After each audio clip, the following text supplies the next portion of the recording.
Hello friends, welcome to Daring Marana YouTube channel. Today we will be discussing about a refrigerant leak detection method in AC and refrigerant system on board. Okay, let's discuss about refrigerant leak detection method in AC and refrigerant system on board. Okay, electronic leak detector.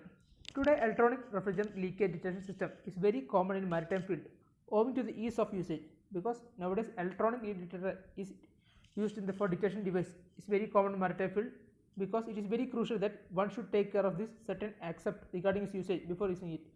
We have to be very careful about the usage at certain aspects regarding the usage of this electronic leak detector. Before using it, we have to ventilate the compartment thoroughly and properly. Before using this electronic leak detector, we have to make sure that we have properly ventilated the compartment. Switch on the device and adjust the sensitivity. We have to switch on after this.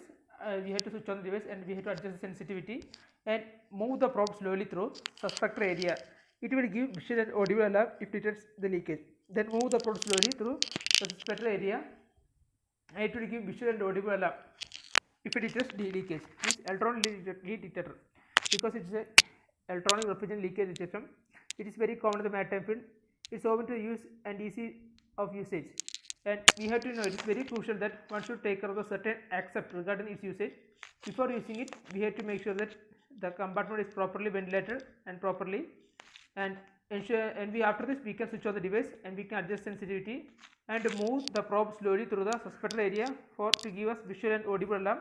If it detects leakage, then we can easily find out. Then halide leak detector. Halide leak detector means it consists of burner, needle valve, suction tube and chimney with copper reaction plate. Okay, slowly move the tube of the detector through suspected area. The change in color of the flame indicates the leakage.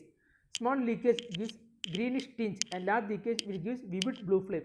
Okay, halide leak detector means it consists of burner, needle valve, suction tube and chimney with a copper reaction plate. Okay, slowly move the tube of the detector through suspected area and change in the color of the flame. It will indicate the leakage. A small leakage will give greenish tinge and large leakage will give vivid blue flame. Okay, soap solution means it is the oldest method.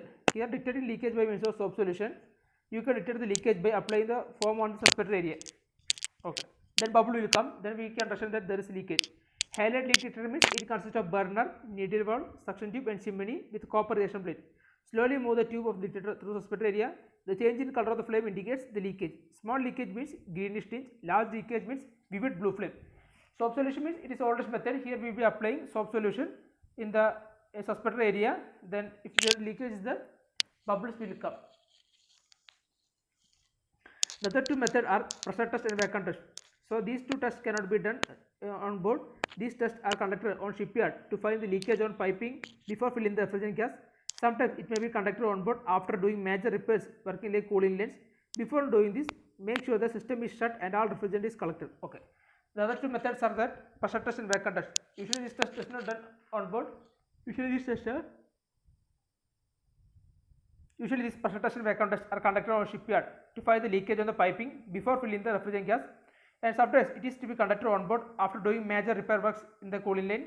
Before doing this test, you have to make sure the system is shut and all refrigerant is collected. Pressure test is it is carried out by filling dry nitrogen gas into system. Pressure test, we will fill the system with the dry nitrogen gas, then we will close the suction or discharge valve of the compressor and other valves which can undergo high pressure test. Okay, we will close suction or discharge valve of the compressor, means other valves which cannot undergo high pressure test. After fill the dry nitrogen up to around 0.3 to 0.4 bar, then we will search for any leakage using soap solution. Repair the leak point if any, then pressurize system up to test pressure of around 20 bar for high pressure side and 15 bar for low pressure side, and system pressure should not drop below 0.4 bar in first 6 hours and should be kept steady in at least 8 hours. Okay, the pressure test is carried out by filling dry nitrogen into system. So we will close suction or discharge valve of the compressor or and other valves which cannot undergo high pressure test. Here we will fill the dry nitrogen of around 0.3 to 4 bar for any leakage in using soap solution. So we repair the leak point if any leakage is there, and after that in the low pressure side we will be supplying 15 bar and in the high pressure side we will be supplying 20 bar pressure, and system pressure should not drop below 0.4 bar in first 6 hours and should be kept ready steady still for 8 hours. This is what pressure test. Vacuum test. Vacuum test is carried only after doing pressure test is completed successfully. After that, for vacuum test, we will evacuate in the gas system, close suction and discharge valve, open other valve. Suction discharge valve will close, then open other valve. Pump out system to 0.9 bar. If the pressure has not returned to 0.13 bar, the system is acceptable. Okay. Test pressure and vacuum pressure are approximate value. So please refer to the manual before doing this test. Okay. Vacuum test means it is carried out only after pressure test is completely done successfully. We have to, for vacuum test, we have to evacuate the gas system. We have to close suction and discharge valve. Then we have to open other valve. Then pump out the system. That almost minus 0.9 bar pressure. Then after we have to make sure that the pressure has not returned to 0.13 bar. Then we can say the system is acceptable. Then we have to note that test pressure and vacuum pressure are approximate value. So for exact identification of the correct value, we have to refer to the manual. Thank you.